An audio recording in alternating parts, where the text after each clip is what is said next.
RCR, la red que comunica y une al Perú.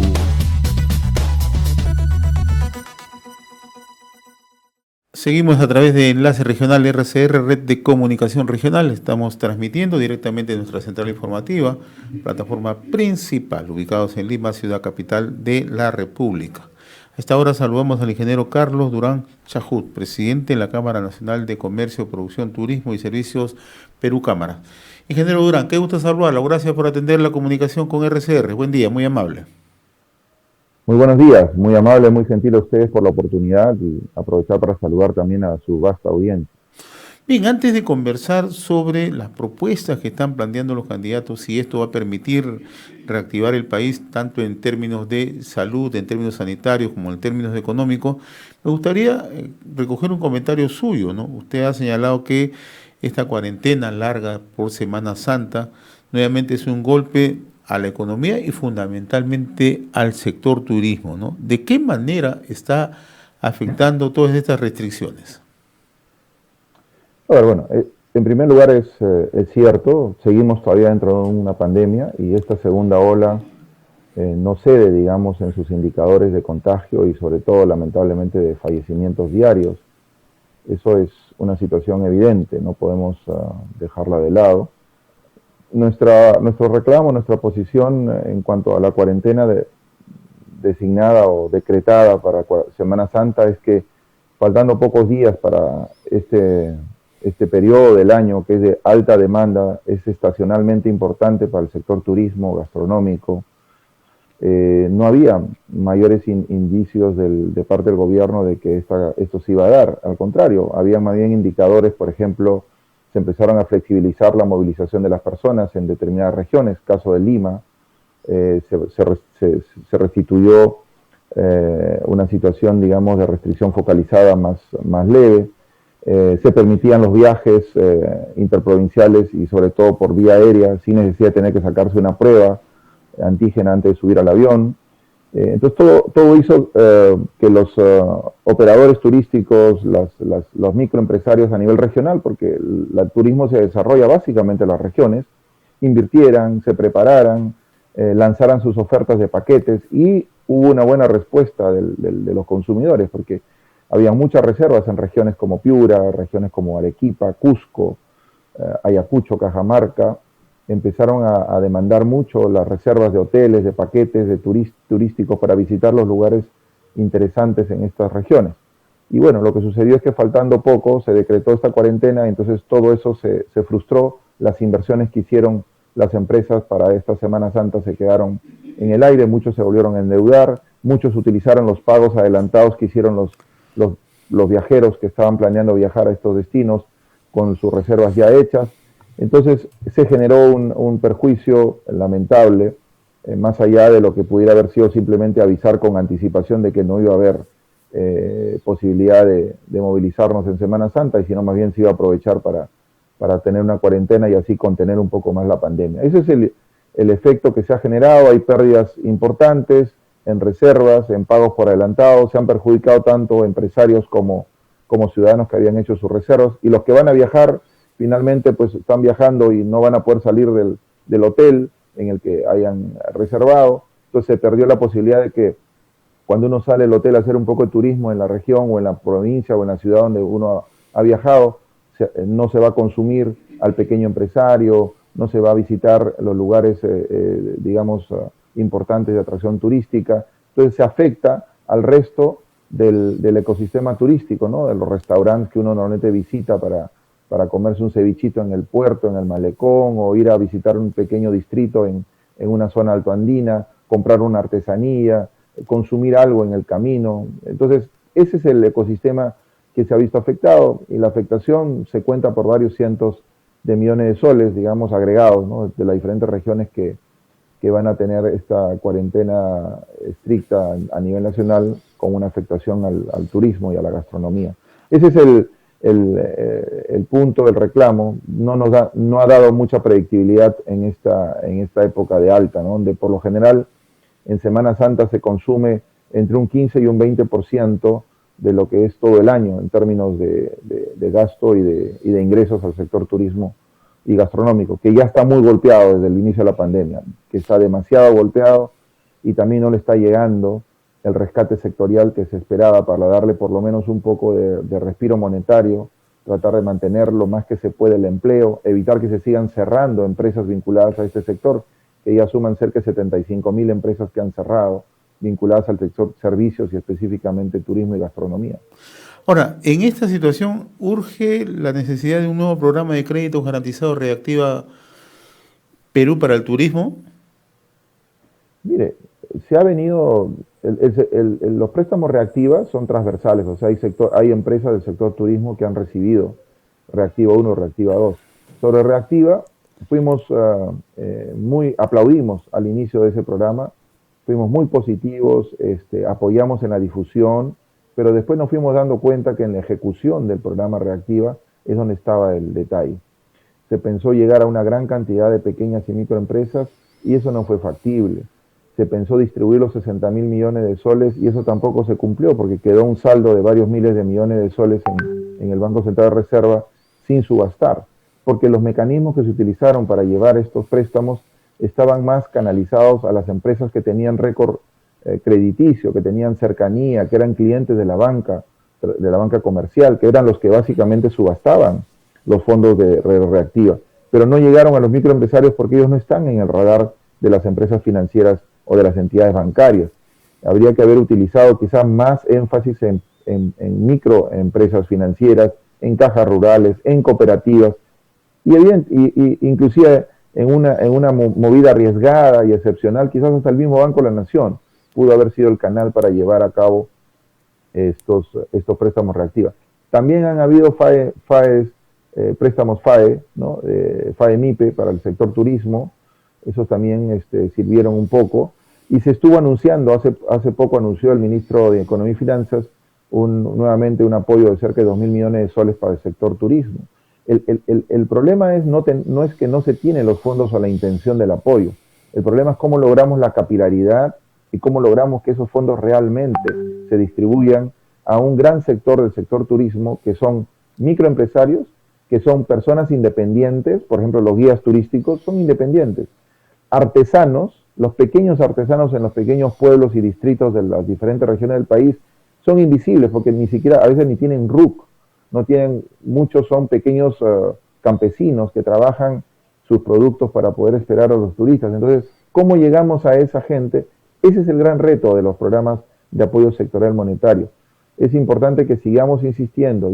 Yo sugiero y recomiendo que hagamos y utilicemos mecanismos de intermediación financiera mucho más cercanos a los microempresarios y a los empresarios independientes, y si es posible, pues busquemos mecanismos excepcionales, como digo, el del Banco de la Nación, que tiene redes de agencias y de agentes en todo el país. Creo que es el banco que más red de agencias y agentes tiene que cualquier banca comercial.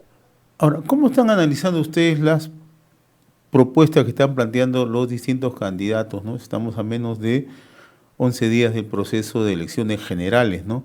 Y la agenda inmediata que va a tener que resolver el próximo gobierno no se va a hacer esperar, ¿no? Estamos en medio de una pandemia, una crisis sin precedentes en el sector salud, no solamente en el país, sino en el plano mundial, pero en el tema económico, nuestra economía está totalmente debilitada, ¿no? Y además tenemos una situación cada vez más preocupante con las medidas que adopta el Congreso, ¿no? De tal forma que ¿los convence o tenemos por lo menos alguna esperanza que los candidatos puedan plantear propuestas para lograr una reactivación tanto en lo económico como en lo sanitario?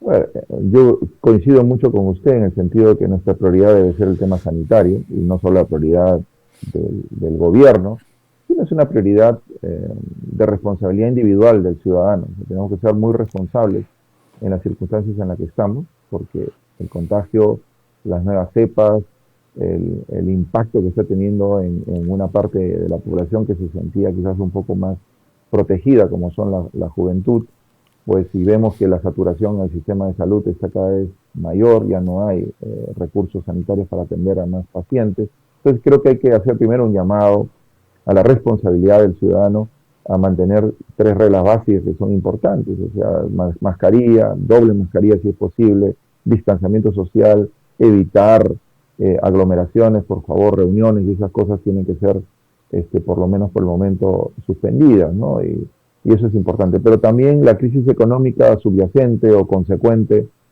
como consecuencia de la pandemia, está profundizándose. Ya en enero la economía tuvo una caída de cerca de 1% en su PBI. Febrero, que hemos tenido una cuarentena a partir del 14 de febrero, seguramente que caeremos también de una manera importante, probablemente 10 puntos del PBI por debajo. Estaremos en febrero. Y por lo tanto, el primer trimestre del año 2021, que era el año de la recuperación, el reinicio, digamos, de la recuperación económica, ese primer trimestre va a ser probablemente negativo en un número, en un porcentaje que estará entre 6 y 7% del PBI. Y si vemos, como bien dice usted, las propuestas de los candidatos, pues han ido viniendo levantando la temperatura populista y demagógica, propia de una situación probablemente complicada como la que nos encontramos, profunda crisis sanitaria, una crisis económica todavía que no nos deja, y por el lado tenemos un proceso electoral con una dispersión importante de candidatos con propuestas que están tratando en lo posible de ganar milímetro a milímetro votos, y esto cada vez exacerba el populismo y la demagogia, que se refleja también en el Congreso con medidas que lo único que hacen es generan una vulneración a las estructuras básicas que tiene nuestra economía y que son las fortalezas con las que nos podemos defender. El sistema financiero, el sistema de pensionario, que no son perfectos. Nosotros no estamos defendiendo a la perfección de esos sistemas. Somos conscientes que hay que hacer reformas, hay que hacer ajustes, pero no se puede hacer reformas y ajustes vulnerando las bases de un sistema que ha permitido a lo largo generar ahorro, y ese ahorro ha permitido salir adelante. Veamos el caso de las AFP.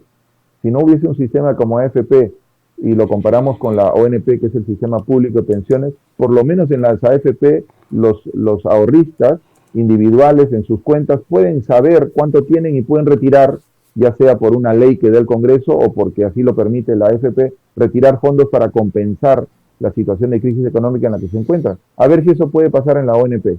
Pues es un sistema de una bolsa única, uno no tiene una cuenta individualizada, entonces uno no puede ir a la ONP y decir, voy a retirar parte de mi fondo. Entonces, démonos cuenta de las realidades, y eso es lo que está pasando. Entonces, creo que se está exacerbando mucho el populismo en el discurso de los candidatos. Nosotros, como Perú Cámaras y cámaras de comercio regionales, hemos ido siguiendo de cerca el proceso electoral. Es más, tratamos en lo posible de conectarnos con las diferentes propuestas políticas.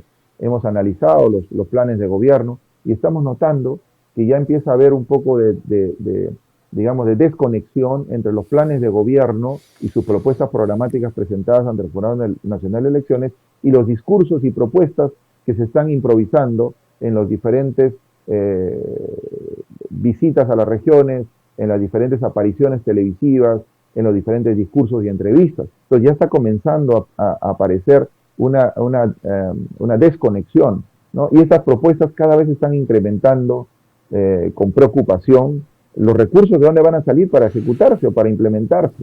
Lo que usted dice es totalmente cierto, ¿no? Usted ha utilizado una frase, ahorro, ¿no? Y nosotros hemos tenido, creo, digamos, la virtud en los últimos años, ¿no?, de tener las reservas suficientes como para enfrentar crisis como la que estamos viviendo, ¿no? Pero ahora que uno empieza a analizar las propuestas de los distintos candidatos, ¿no?, todos privilegian el gasto público, y en realidad esa es una política que se está haciendo a nivel mundial, nadie está ajeno a eso, ¿no? Pero la gran pregunta es, ¿tenemos los recursos para hacer obra de infraestructura pública como la que se está proponiendo por un lado? Pero se está dejando de lado la inversión privada, que es importante, ¿no?, que además apalanca desarrollo, ¿no? Entonces, no hay una sintonía, ¿no?, entre lo que puede ser el gasto público, que puede ser bienvenido para generación de empleo mucho más rápido, impacto más rápido, pero pocos apuestan por la inversión privada, ¿no? No, usted está en lo correcto. La inversión privada es el 80% de la inversión total en el país, históricamente hablando. Y si no tenemos niveles de inversión total cercanas al 25, 28 puntos porcentuales del PBI, nuestra posibilidad de crecimiento económico por demanda interna no se va a dar. Y claro, si uno analiza los discursos de los diferentes candidatos, pues están focalizando mucho la inversión en base al recursos y presupuesto del Estado. Y no tiene el Estado, no tenemos estos recursos suficientes como para poder cumplir con esas ofertas y propuestas de inversión pública. Entendemos, sí, el Estado tiene que aplicar mecanismos de política contracíclica, política económica contracíclica, para poder salir de coyunturas como la que estamos hoy día. Podemos acá meterle un poco de recursos a mayor obra pública, distribuir más dinero a los gobiernos regionales y subnacionales para que puedan hacer pequeñas obras y eso genera empleo temporal, mientras generamos una recuperación económica estructuralmente hablando, ya no de coyuntura, sino de manera estructural. Y de manera estructural a mediano y largo plazo es justamente siendo atractivos a la inversión privada, tanto interna como extranjera. Y fíjese que estamos en una situación económica externa muy favorable para el país. Hoy día los precios de los commodities, de las materias primas que el Perú tiene capacidad y potencial para seguir produciendo y exportando, están en niveles récord de precios. El exceso de liquidez que existe en el mundo existe un exceso de liquidez que está buscando dónde colocar esos dineros para poder generar mayor rentabilidad a los dueños de esos dineros, y obviamente los países emergentes como el Perú tienen que ser los primeros lugares donde le echen un ojo para ver. Segundo, tenemos las economías más importantes del país y además socios comerciales importantes para el Perú, como es Estados Unidos y la China, que tienen proyecciones de crecimiento de este año y el próximo año muy altas. Estados Unidos va a crecer por encima del 5% y la China probablemente 9%. Entonces, si no aprovechamos ese frente externo, esos vientos a favor de nuestra reactivación económica, estaríamos dejando realmente pasar una gran oportunidad de que el 2021 sea el año de la recuperación económica y el 2022 nuevamente año importante de crecimiento. ¿Dónde están las propuestas que están orientadas más bien a hacer que el país sea muy atractivo, a que elevemos la competitividad y la atractividad para atraer inversión privada, tanto interna como externa, que es importante? Esa es la gran preocupación que estamos teniendo y no estamos percibiendo en la oferta que hay. Hay algunos candidatos más moderados que otros, pero realmente estamos viendo propuestas muy extremistas y excesivamente estatistas, excesivamente dependientes del Tesoro Público, que es escaso. No tenemos los fondos necesarios como para cubrir esos, en algunos casos, más de 100 mil millones de soles en propuestas que están planteadas a nivel de los partidos políticos. Y lo que a mí me preocupa, estimado amigo, es que pasemos a una crisis de frustración de la población una vez terminadas las elecciones y una vez establecido el nuevo gobierno, porque son tantas los ofrecimientos de vacunación acelerada, de obra pública, de desarrollo, de reparto de dinero y de bonos y una serie de otras más medidas que usted las ha también mencionado, que cuando entremos en los primeros 100 días o en los primeros 6 meses del próximo gobierno, ya pasemos de una crisis, se sume a la crisis sanitaria y a la crisis económica, una crisis de frustración de la población, porque se están creando expectativas, y si son expectativas que no se van a poder cumplir, eso definitivamente va a terminar en una crisis de frustración, porque además la población está emocionalmente golpeada. Y claro, cuando uno está con una situación de estrés emocional, escucha canto de sirena mucho más fácil y no lo raciona, no lo raciocina y simplemente lo recibe emocionalmente y cree que eso es factible de hacer. Y cuando no se logra, viene la frustración y se genera pues esta situación que puede además llevar a un poco de alteración del orden social, ¿no? Más adelante. Muy bien, ingeniero Carlos Durán Chajú, presidente de Perú Cámaras, Cámara Nacional de Comercio, Producción, Turismo y Servicios. Le agradezco la amabilidad. Muy gentil de su parte. Una bonita Semana Santa. Muy gentil, ¿eh? De igual manera, muchas gracias y por favor a seguirnos cuidando. Ya les he mencionado, depende mucho de la responsabilidad de cada uno de nosotros tratar de ayudar a que esta pandemia se contenga. Y que tenga usted un buen fin de Semana Santa, una semana reflexiva. Así que espero que todo comience a llegar a un nivel de mejoramiento. Gracias por todo. Muchas gracias. Conversamos con el ingeniero Carlos Durán Chajú, presidente de Perú Cámaras. RCR, la red que comunica y une al Perú.